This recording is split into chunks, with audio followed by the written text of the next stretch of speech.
मुफ्ती तारिक मसूद के बयानात के लिए मुफ्ती साहब के ऑफिशियल चैनल मुफ्ती तारिक मसूद स्पीचेस को सब्सक्राइब करें।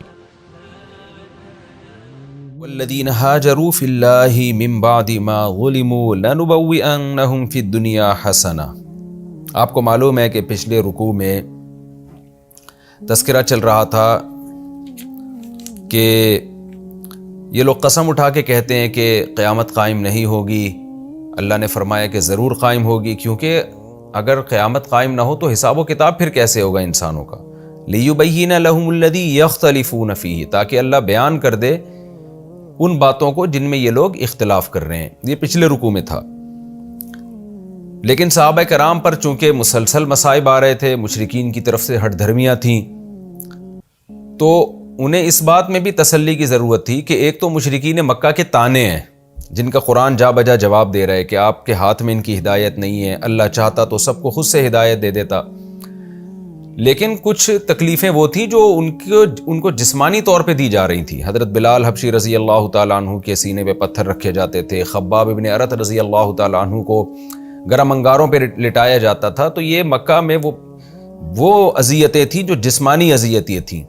तो अब आगे जिस्मानी अज़ियतों के बारे में अल्लाह ने तसल्ली दी है कि जिन लोगों को जिस्मानी अज़ियतें दी जा रही थी शदीद, और उनको फिर हिजरत के लिए हुक्म दिया गया, तो ये एक बहुत बड़ी कुर्बानी थी उनके लिए, अपने वतन को छोड़ के दूसरी तरफ हिजरत करना। और यहाँ हिजरत से मुराद है हबशा की हिजरत, क्योंकि ये सूरत मक्का में नाजिल हुई और उस वक्त तक मदीना में हिजरत का हुक्म नाजिल नहीं हुआ था और सहाबा ने हिजरत मदीना की तरफ नहीं की थी।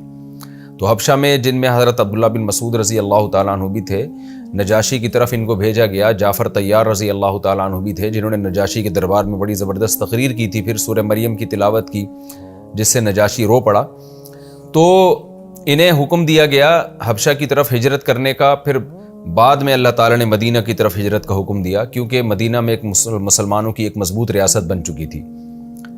तो इन सहाबा के लिए भी अल्लाह ने तसल्ली की आयतें नाजिल की कि जो हबशा की तरफ, नजाशी बादशाह की तरफ हिजरत कर रहे हैं। फरमाया वल्लज़ीना हाजरू फ़िल्लाहि, वो लोग जिन्होंने हिजरत की अल्लाह में, यानी अल्लाह के रास्ते में, मिन बादि मा ज़ुलिमू, बाद इसके कि उन पर जुल्म किया गया था, यानी जिस्मानी तौर पर उनको टॉर्चर किया गया, उनके माल छीन लिए गए। तो अल्लाह उनको तसल्ली दे रहे हैं, क्योंकि वो सहाबा तो हबशा की तरफ गए। वो तो हबशा भी गैर मुस्लिम रियासत थी, ठीक है, नजाशी ने ईसाई बादशाह था, बहुत अच्छा सलूक किया, लेकिन अपना मुल्क और अपने रिश्तेदार, अपने रिलेटिव और ये सब तो छूट गए ना उनसे। तो कुरान उनको तसल्ली दे रहा है कि लनुबव्विअन्नहुम फ़िद्दुनिया हसना, वो तसल्ली रखें, हम ज़रूर ज़रूर दुनिया में भी उनको अच्छा ठिकाना देंगे। यानी अनकरीब दुनिया में भी तुम्हारे लिए किसी स्टेबल जगह पे, जो तुम्हारी ही रियासत हो, तुम्हारा ही मुल्क हो, उसमें तुम्हें ठहरने की एक जगह देंगे। और इससे मुराद है मदीना। चुनाचे नबी सल्लल्लाहु अलैहि वसल्लम की दावत जो मक्का में तो लोग उसको एक्सेप्ट नहीं कर रहे थे, लेकिन मदीना वालों के दिल नरम थे। मदीना से मुख्तलिफ वफूद आते। जब मदीना वालों को पता चला कि भाई मक्का में इस तरह मोहम्मद सल्लल्लाहु अलैहि वसल्लम ने नबूवत का दावा किया है, तो वो तफ्तीश के लिए आना शुरू हुए और आते और आपसे मिलते और आपके मोजिज़े देखते और आपकी तालीमात सुन के इस्लाम कबूल करते और आपसे बैत होना शुरू हो गए।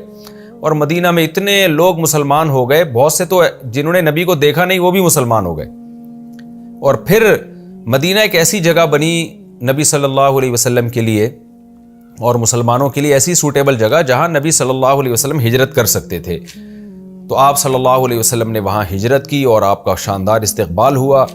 आप मदीना के अमीर ठहरे, आप ही मदीना के बादशाह भी आप ठहरे। मदीना के जो अमीर थे, जंगी कमांडर थे, काजी थे, तमाम ओहदे आप सल्लल्लाहु अलैहि वसल्लम को मिले वहाँ पे, और अहले इस्लाम की वहाँ इज्जत हुई। तो उसके बाद ये जो वफद था अब्दुल्ला बिन मसूद रज़ी अल्लाह तआला अन्हु और जाफ़र तैयार का, ये लोग फिर मदीना चले गए। तो अल्लाह ने अपना वादा इस तरह पूरा किया कि उनको एक मजबूत ठिकाना दे दिया। आगे अल्लाह फरमाते हैं वला अजरुल आखिरति अकबर, ये तो दुनिया में हम तुम्हें अजर देंगे कि मदीना में अच्छा ठिकाना दे दिया, लेकिन आखिरत का अजर तो इससे भी बड़ा है।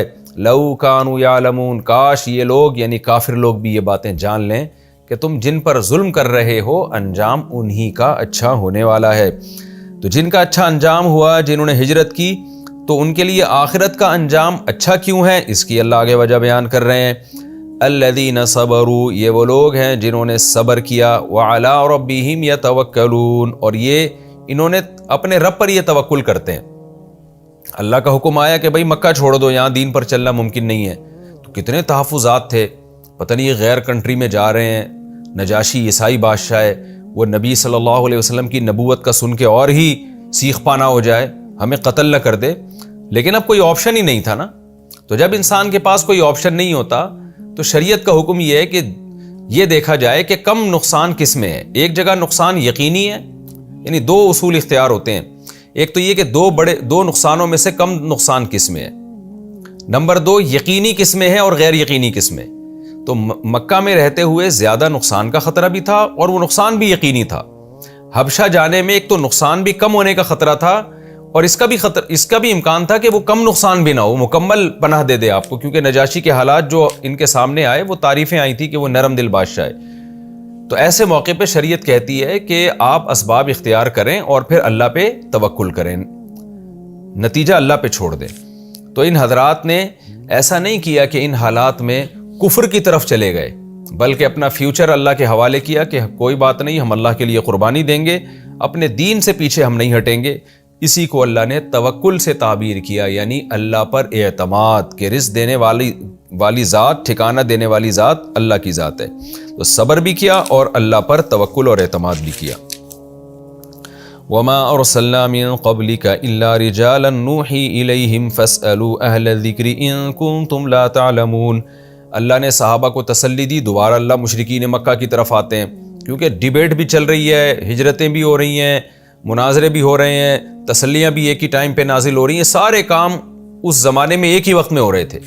تو اللہ مشرکین مکہ کو کہتا ہے کہ تم بار بار یہ دعویٰ کرتے ہو کہ انسان کیسے پیغمبر بن گیا, تو تم چونکہ اہل کتاب نہیں ہو, تم میں 2000 سال پہلے ایک پیغمبر آئے ہیں اسماعیل علیہ السلام, ان کی تعلیمات محو ہو چکی ہیں, اس لیے تمہیں یہ چیز اچنبھے کی لگ رہی ہے کہ اللہ نے انسان کو کیسے اپنا نائب بنا دیا, یعنی نبوت رسالت میں, پیغام پہنچانے میں, تو کیسے اللہ نے بنا دیا.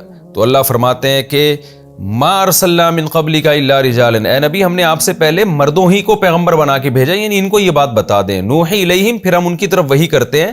فاسألوا اہل الذکر, تو اے اہل مکہ تم اہل علم سے پوچھ لو. یعنی اگر تمہیں مسلمانوں کی یا پیغمبر کی بات پر یقین نہیں آتا تو اور بھی تو دوسرے اہل علم ہیں نا جو نیوٹرل ہیں, یعنی اہل کتاب جن کو یہودی اور عیسائی کہا جاتا ہے. وہ تو مسلم نہیں ہے لیکن ان کے پاس علم ہے, وہ نصیحت والے لوگ ہیں, ان کے پاس تورات ہے, وہ ہسٹری کا علم جانتے ہیں. ان سے جا کے پوچھو ان کنتم لا تعلمون, اگر تمہارے پاس علم نہیں ہے. مشرکین مکہ کے پاس تو نالج ہی نہیں تھی, وہ تو جہالت کے اندھیروں میں ڈوبے ہوئے تھے. یہود و نصارہ تو پھر بھی بہت ساری نالج رکھتے تھے.